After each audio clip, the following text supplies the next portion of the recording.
warahmatullahi wabarakatuh. Halo semuanya, kembali lagi bersama saya Dinda Tari Apriliani. Pada kesempatan kali ini kita akan berbincang-bincang ringan terkait isu yang sedang ramai dibicarakan, yaitu terkait konflik antara Israel dan Iran. Tapi kali ini saya tidak sendiri nih guys, jadi saya ditemani oleh beberapa teman saya sesama mahasiswa. Di sini silakan memperkenalkan diri. Halo, saya Beria Marwita. Halo, saya Sabila Solmita. Halo, saya Marta Satria Nugraha. Halo, aku Ardi Mediana. Baik, untuk rekan-rekan saya semuanya, sebelumnya kalian udah tahu belum nih tentang berita yang sedang ramai dibicarakan saat ini, yaitu antara konflik antara Israel dan Iran? Tahu sih, karena sekarang tuh kayak lagi banyak di TikTok, di Instagram itu kayak lagi banyak banget gitu kan pembahasannya. Ya, di TV juga kan lagi banyak. Jadi langsung aja untuk yang pertama itu, menurut Marta nih, apa latar belakang atau awal mula terjadinya konflik antara Israel dan Iran ini? Oke, seperti yang saya sudah baca-baca gitu ya dari berita-berita yang beredar bahwa bermulanya konflik ini tuh karena diawali oleh pertama geopolitik yang terjadi di Iran yang membuat Iran itu sangat memusuhi Zionis, yang mana Iran itu menjadikan anti-Zionis sebagai bagian dari ideologi negara dan secara terbuka menentang eksistensi Israel. Nah, yang kedua itu karena kita tahu sendiri bahwa negara Iran ini bermayoritaskan negara Islam, yang mana pastinya mereka mendukung Palestina. Nah, jadi wajar saja jika konflik antara dua negara ini berseteru. Gitu. Baik. Kalau selanjutnya itu untuk Wita sebagai seorang mahasiswa, bagaimana sih pendapat Wita terkait konflik yang terjadi antara Israel dan Iran ini? Oke, kalau pendapat saya sebagai mahasiswa tentang konflik Israel dan Iran ini adalah tragedi geopolitik yang harus disikapi dengan bijak. Nah, saya ini sebagai mahasiswa, saya berpandang bahwa segala bentuk kekerasan yang harus dihentikan dan dialog damai harus diutamakan. Nah, kita harus berdiri di pihak kemanusiaan, bukan hanya di pihak secara ideologi atau politis.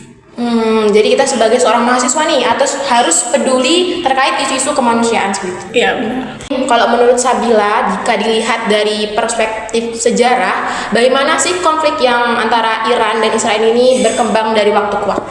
Sebenarnya kalau dilihat dari perspektif sejarahnya, konflik antara Israel dan juga Iran ini kan berkembang seiring dengan meningkatnya ketegangan geopolitik di timur. Nah, itu kan sangat berkaitan dengan isu-isu di Palestina kan, dan juga kan awalnya hubungan Israel dan Iran ini cukup baik. Nah, namun masa pemerintahan monarki di Iran itu sebelum reformasi Islam 1979, namun setelah reformasi itu Iran secara ideologis menentang keberadaan negara Israel ini, dan juga dia menyatakan bahwasanya dia mendukung penuh terhadap perjuangan rakyat Palestina. Kemudian sejak saat itulah Iran itu mendukung kelompok-kelompok kecil itu seperti Hizbullah di Lebanon dan juga Hamas di Gaza itu yang menentang penduduk Israel. Nah, di sisi lain Israel juga menganggap bahwasanya Iran itu sebagai ancaman utama, terutama karena program nuklirnya, dan juga pengaruhnya itu kan meluas di kawasan itu. Kemudian melalui perang proksi di berbagai wilayah itu, termasuk di jalur Gaza dan Suriah, itu kan ketegangan antara Israel dan Iran pun semakin rumit untuk menyelesaikan konflik tersebut. Dan juga karena setiap tindakan militer Israel ini terhadap Gaza itu sering dikaitkan dengan dukungan-dukungan dari negara lain, dengan demikian konflik di Israel dan Iran itu tidak bisa dilepaskan dari dinamika Palestina juga. Nah, karena keduanya itu saling mempengaruhi dalam bentuk afiliasi, kemudian retorika politik, dan juga eskalasi kekerasan yang terus berulang seperti itu. Oh, jadi jika dilihat dari sejarahnya ini, karena Iran itu membela Palestina, sedangkan Palestina ini adalah negara yang diserang oleh Israel. Selanjutnya, kalau menurut Arum nih, dalam konteks politik, bagaimana situasi ini mempengaruhi kebijakan luar negeri kedua negara, yaitu Israel dan Iran? Waduh, agak berat ya ini. Menurut menurut saya ya dari kebijakan kedua negara. Nah, awal mula mereka berperang itu kan karena Israel menyerang Iran dulu ya. Kan Israel itu menyerang perbatasan Iran dan Israel sehingga memicu Israel itu naik darah dan ikut menyerang kota-kota besar Israel yang menyebabkan lumpuhnya kota besar tersebut, dan militernya itu semua akses jalan itu ditutup. Jadi membuat Israel ini menjadi kota mati gitu. Jadi tidak ada yang bisa masuk dan keluar dari kota tersebut. Nah, kebijakan mereka itu agak sulit ya, karena mereka ini sama-sama keras. Jadi mereka ini tidak ada yang mau saling mengalah dan saling damai begitu. Jadi menurut Iran, kalau Israel ini selalu menyerang Iran juga tidak akan menghentikan serangan-serangan nuklirnya terhadap Israel. Nah, jadi kebijakan yang bisa dilakukan Israel dan Iran tadi itu mungkin dari luar negerinya dulu, kayak misalnya Iran Cina ataupun Iran Rusia, yang mana bisa kita memberlakukan sanksi impor dan ekspor, yang mana itu kan bisa melemahkan ekonomi dalam negara tersebut. Jadi bisa saja itu membuat Iran kan terkenal dengan nuklir.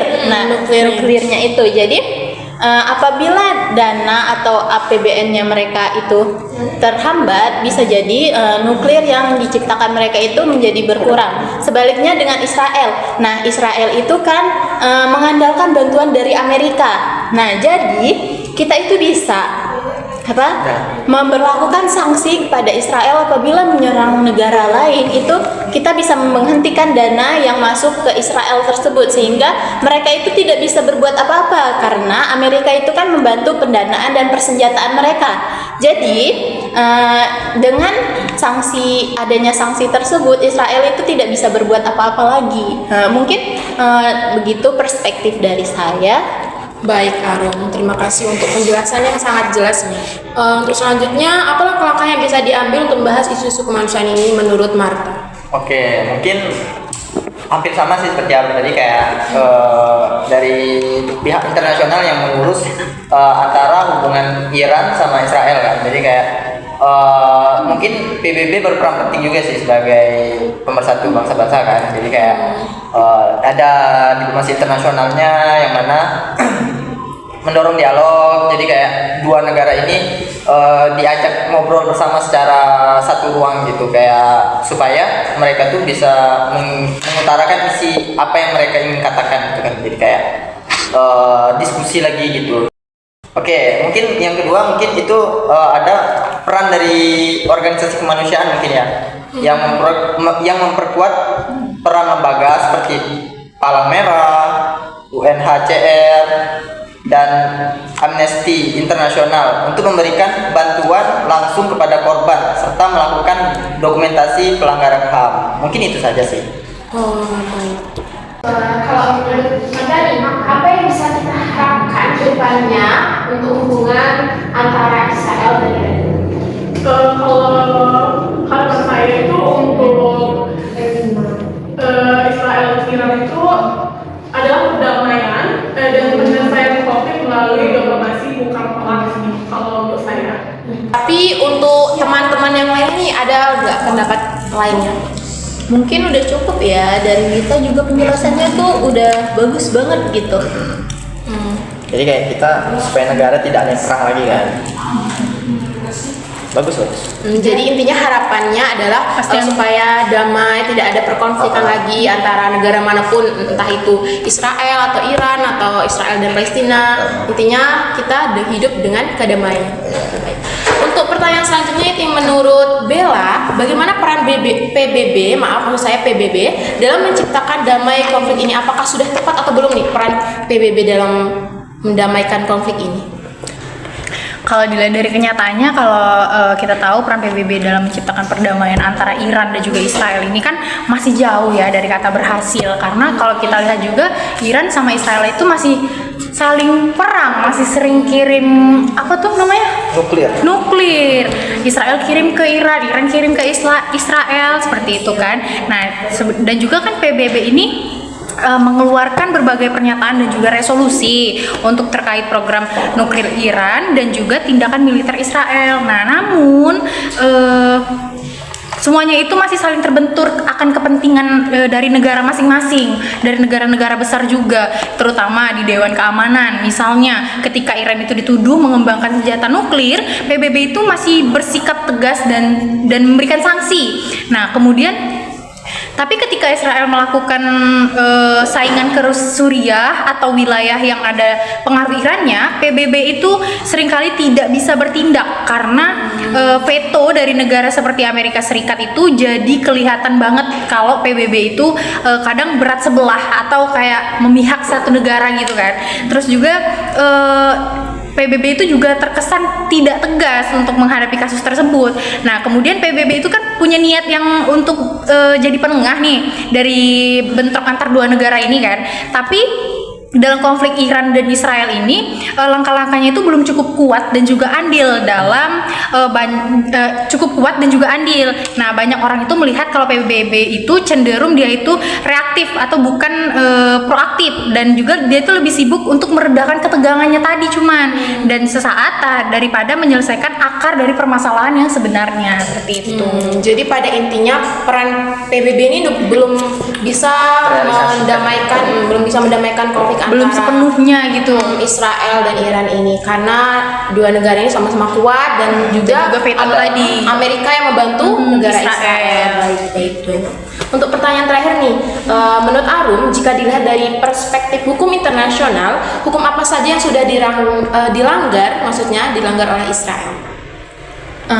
Dari perspektif hukum internasional ya, Israel ini udah banyak banget ya yang ngelanggar hukum. Misalnya kayak mereka hanya diperbolehkan menyerang militer, tetapi pada kenyataannya mereka hanya menyerang anak-anak dan wanita, yang mana itu dalam perlindungan dunia, yang mana itu perlindungan PBB kan. Nah, tetapi PBB ini tidak mengambil tindakan yang jelas juga dalam perseteruan dalam Palestina dan Israel. Jadi kayak itu hal yang percuma, karena Israel itu tetap melanggar aturan dan melanggar HAM, karena ada Amerika yang membantu. Amerika mendukung Israel, tetapi negara-negara lain kayak negara Islam, nah itu kan biasanya kan itu saling membantu kan, tetapi pada kenyataannya jarang ada yang membantu Palestina, hanya beberapa negara yang membantu Palestina seperti Iran tadi. Nah, jadi menurut dalam hukum internasional, pelanggaran yang dilakukan oleh Israel itu sangat besar karena sangat melanggar hak asasi manusia. Intinya melanggar hak asasi manusia. Oke, itu saja pertanyaan bincang-bincang ringan kita pada hari ini. Saya ucapkan terima kasih kepada rekan-rekan saya yang sudah berkesempatan hadir pada acara podcast hari ini. Pemirsa sekalian, saya sudah podcast kita pada hari ini. Saya selaku hostnya mengucapkan minta maaf jika ada kesalahan kata. Wassalamualaikum warahmatullahi wabarakatuh. Bye.